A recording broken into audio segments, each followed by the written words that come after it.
दोस्तों, आज की इस वीडियो में हम आपको अल्लाह तबारक व ताला के पैगंबर हजरत मोहम्मद मुस्तफ़ा सल्लल्लाहु ताला अलैहि वसल्लम के बचपन का बकरियां चराने का बहुत ही खूबसूरत वाकया बताने वाले हैं, जिसको सुनकर आपका भी दिल खुश हो जाएगा। आज की वीडियो को आखिर तक जरूर देखें और अगर आपको अल्लाह के प्यारे नबी हजरत मोहम्मद मुस्तफ़ा सल्लल्लाहु ताला अलैहि वसल्लम से सच्ची मोहब्बत है, यानी आप आशिक़े रसूल है, तो बस इस वीडियो को एक लाइक करके कमेंट में या रसूल अल्लाह जरूर लिखें। देखते हैं कितने आशिक़े रसूल आज की इस वीडियो को देख रहे हैं। तो चलिए दोस्तों, शुरू करते हैं आज की वीडियो। प्यारे दोस्तों, हजरत हलीमा सादिया रजी अल्लाह ताला अन्हा, जिन्होंने अल्लाह के पैगंबर हजरत मोहम्मद मुस्तफ़ा सल्लल्लाहु ताला अलैहि वसल्लम की बचपन में परवरिश की, जो आपकी दाई मुबारिका भी है, यानी आपकी रजाई वालिदा रही है। हजरत हलीमा सादिया रजी अल्लाह ताला अन्हा फरमाती है कि जब से मोहम्मद मेरी जिंदगी में आया तो उनकी बरकत से मेरी तो जिंदगी ही बदल गई। आपकी बरकतें इतनी थी कि जिनको देखकर हमने मोहम्मद का नाम ही बरकत वाला बच्चा रख दिया। हजरत हलीमा सादिया रजी अल्लाह ताला अन्हा फरमाती है कि एक बार हमारे यहाँ पर सूखा पड़ गया, सबके जानवर भूख से मरने लगे, मगर जिस तरफ हमारे बच्चे बकरियों को लेकर जाते तो हमारी बकरियां खूब खाकर वापस आती, यानी कि हमारी बकरियां अच्छी तरह से पेट भरकर वापस आती। ये देखकर सारे गांव वाले अपने बच्चों को डांट कर कहने लगे कि जिस तरफ हलीमा सादिया की बकरियां चरने जाती है वहां पर तुम लोग क्यों नहीं जाते हो। उसके बाद में गांव वालों के दूसरे बच्चे भी अपनी अपनी बकरियां लेकर हलीमा सादिया की बकरियों के साथ ले जाने लगे। अब सब लोगों की बकरियां साथ साथ चरने लगी, यानी कि हलीमा की बकरियां और गांव वालों की बकरियां साथ में चरने लगी। मगर ये देखकर गांव वाले हैरान रह गए कि सब बकरियां साथ में चर रही है, लेकिन हलीमा की बकरियों का पेट तो भर रहा है और बाकी की बकरियां भूखी रह रही है। ये देखकर हलीमा सादिया कहती है, ये सब बरकत आमना के लाल की है, ये सारी बरकतें इस मोहम्मद की है। और यही नहीं, हजरत हलीमा सादिया रजी अल्लाह ताला अन्हा कहती है कि गांव में जब भी किसी की बकरी बीमार हो जाती तो गांव वाले उस बकरी को लेकर हमारे घर आते और मोहम्मद का नन्हा सा हाथ बीमार बकरी पर फेर देते, वो बकरी फौरन ठीक हो जाती। और यही नहीं, अगर गांव में कोई बच्चा बीमार हो जाता तो उस बीमार बच्चे पर मोहम्मद का हाथ फेर देते तो वो बिल्कुल ठीक हो जाता। प्यारे दोस्तों, अल्लाह के पैगंबर हजरत मोहम्मद मुस्तफ़ा सल्लल्लाहु ताला अलैहि वसल्लम जब हजरत हलीमा सादिया के पास में परवरिश पा रहे थे और जब आपकी उम्र मुबारक 3 साल की हो गई थी, तो एक दिन हलीमा सादिया की सगी बेटी अपनी माँ से कहने लगी, यानी कि आप सल्लल्लाहु ताला अलैहि वसल्लम की मुंह बोली बहन अपनी माँ हलीमा सादिया से कहने लगी, जब मैं बकरी चराने के लिए जाती हूँ तो मेरा वहां पर भाई मोहम्मद के बगैर दिल नहीं लगता। ऐ मेरी माँ, मेरा एक काम करो, जब मैं बकरियां चराने के लिए जाऊं तो मेरे भाई मोहम्मद को भी मेरे साथ में भेज देना। तो ये सुनकर हजरत हलीमा सादिया रजी अल्लाह ताला अन्हा कहने लगी, नहीं बेटी, अभी मोहम्मद बहुत छोटा है, अभी ये बहुत नर्म नाजुक है, कहीं इसको धूप लग गई तो।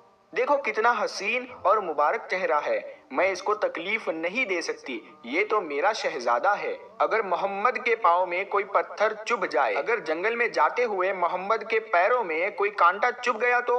अभी ये बहुत छोटा है, इसीलिए मैं इसको तुम्हारे साथ जंगल में नहीं भेज सकती। जंगल में जानवर इसको तकलीफ पहुंचाएंगे, वो इसको मशक्कत में डाल देंगे। ये सुनकर हजरत हलीमा सादिया की बेटी कहने लगी, ऐ माँ, तुम धूप की बात करती हो, जब मैं कभी भाई मोहम्मद के साथ में बाहर जाती हूँ तो आसमान से बादल आकर हम पर साया करते हैं। और अम्मी जान, तुम जंगलों के जानवरों की बात करती हो तो सुनो, जंगल के जानवर भाई मोहम्मद के मुंह को चूमते हैं, जानवर तो उसको सजदा करते हैं। और यही नहीं, जब भी हम भाई मोहम्मद के साथ में बकरियां चराने के लिए जाते हैं तो हमारे सब काम आसान हो जाते हैं, हमारी बकरियां भी इधर उधर नहीं जाती। जब हजरत हलीमा सादिया की बेटी बार बार इसरार करने लगी तो हजरत हलीमा सादिया ने इजाजत दे दी। उसके बाद दूसरे दिन अल्लाह के पैगंबर हजरत मोहम्मद मुस्तफ़ा सल्लल्लाहु ताला अलैहि वसल्लम अपनी बहन और बकरियों के साथ में जंगल में बकरियां चराने के लिए निकल पड़े। आसमान से एक बादल का टुकड़ा आप पर साया किए हुए था। इस तरह से 4-5 दिन आप सल्लल्लाहु ताला अलैहि वसल्लम अपनी मुंह बोली बहन के साथ बकरियां चराने के लिए जाते रहे। एक दिन हजरत हलीमा सादिया रजी अल्लाह ताला अन्हा ने आप सल्लल्लाहु ताला अलैहि वसल्लम को रोक दिया اور کہنے لگی بیٹے محمد آج کے بعد تم بکریاں چرانے کے لیے نہیں جاؤ گے کیونکہ اب میں تمہیں اور تکلیف نہیں دے سکتی۔ اے میرے بیٹے مجھے تم سے بہت محبت ہے، ایک تو مجھے تمہاری یہ دوری برداشت نہیں ہوتی اور دوسری بات تم میرے پاس بہت ہی عزیز امانت ہو، اسی لیے آج سے تم بکریاں چرانے کے لیے نہیں جاؤ گے، تم اب گھر میں ہی رہو گے۔ اس طرح سے حضرت حلیمہ سعدیہ نے پیغمبر حضرت محمد مصطفیٰ صلی اللہ تعالی علیہ وسلم کو بکریاں چرانے سے روک دیا۔ پھر آپ اپنی بہن کے ساتھ میں جنگل میں ایک دن نہیں گئے، اس کے بعد دوسرے دن بھی نہیں گئے۔ اسی طرح سے آپ صلی اللہ تعالی علیہ وسلم 3 دن تک بکریاں چرانے کے لیے جنگل میں نہیں گئے۔ تو تیسرے دن حضرت حلیمہ سعدیہ رضی اللہ تعالی عنہا نے دیکھا کہ ان کا بیٹا روتا ہوا ان کے گھر آیا۔ یہ دیکھ کر دائی حلیمہ نے پوچھا اے میرے بیٹے کیا ہوا، کیوں رو رہے ہو؟ تو بیٹا کہنے لگا اماں ہماری ایک بکری کو جنگل میں ایک بھیڑیا اٹھا کر لے گیا ہے۔ جب دائی حلیمہ نے اپنے بیٹے کے منہ سے یہ بات سنی تو دائی حلیمہ کی آنکھوں میں آنسو آ گئے۔ جب اللہ کے پیغمبر حضرت محمد مصطفیٰ صلی اللہ تعالی علیہ وسلم نے اپنی ماں حلیمہ سعدیہ رضی اللہ تعالی عنہا کے آنکھوں میں آنسو دیکھے تو آپ صلی اللہ تعالی علیہ وسلم کی آنکھوں میں سے آنسو بہنے لگے، کیونکہ آپ کا دل بچپن سے ہی بڑا نرم تھا، کسی کا بھی دکھ آپ سے برداشت نہیں ہوتا تھا، اور دائی حلیمہ تو آپ کی والدہ محترمہ تھی۔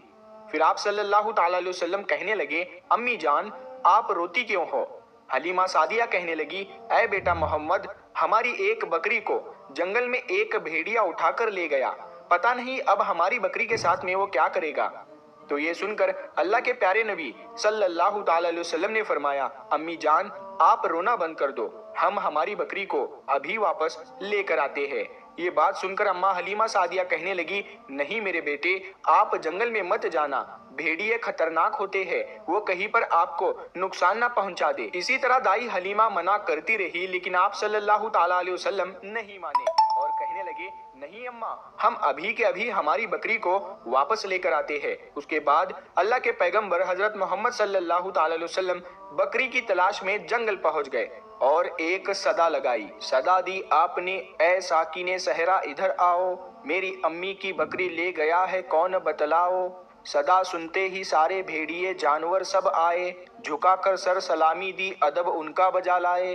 اے جنگل کے جانوروں میری اماں حلیمہ کی بکری واپس کر دو۔ بس آپ صلی اللہ تعالی علیہ وسلم کا اتنا ہی فرمانا تھا کہ جنگل کے تمام جانور بکری کو ساتھ لیے دوڑتے ہوئے آئے اور ان کے قدموں میں جھک کر سلامی دینے لگے۔ اتنا کہہ کر وہ بھیڑیے آپ کے قدموں میں بیٹھ گئے اور نہایت ہی ادب کے ساتھ کہنے لگے اے اللہ کے نبی آپ پر ہماری جان قربان۔ اتنا سن کر آپ صلی اللہ تعالی علیہ وسلم نے فرمایا اے جانوروں کیا آپ کو معلوم نہیں تھا کہ یہ بکری ہماری اماں حلیمہ کی ہے؟ بتاؤ تم نے ہماری اماں کو تکلیف کیوں دی؟ کیا آپ کو معلوم نہیں ابھی بھی ہماری اماں رو رہی ہے؟ آپ نے کیوں ہماری اماں کی بکری کو اٹھایا؟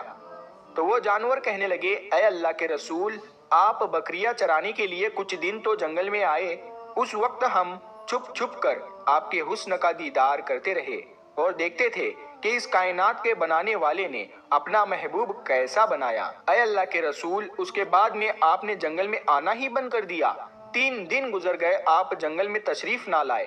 تو یہ دیکھ کر ہم سب نے یہی سوچ لیا پکڑ لو ایک بکری آپ پھر تشریف لائیں گے، اسی ہیلے سے ہم سب آپ کا دیدار کر پائیں گے کہ اگر اللہ کے رسول صلی اللہ تعالی علیہ وسلم کے حسن کا دوبارہ دیدار کرنا ہے تو حلیمہ کی بکری کو اٹھا لاؤ۔ محمد اس